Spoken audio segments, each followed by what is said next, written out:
DNA replication begins at a specific point in the DNA molecule called the origin of replication site.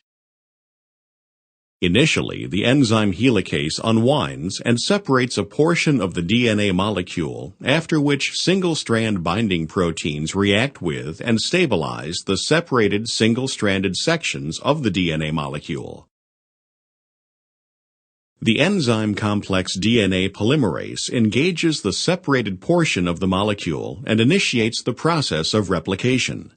DNA polymerase can only add new DNA nucleotides to a pre-existing chain of nucleotides.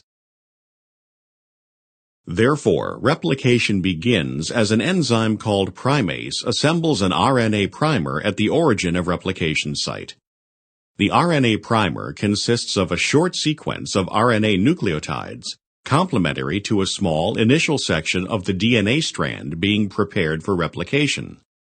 DNA polymerase is then able to add DNA nucleotides to the RNA primer and thus begin the process of constructing a new complementary strand of DNA. Later, the RNA primer is enzymatically removed and replaced with an appropriate sequence of DNA nucleotides. Because the two complementary strands of the DNA molecule are oriented in opposite directions and the DNA polymerase can only accommodate replication in one direction, two different mechanisms for copying the strands of DNA are employed.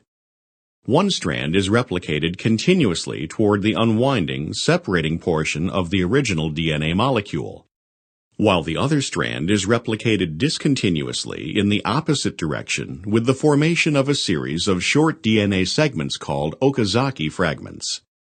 Each Okazaki fragment requires a separate RNA primer.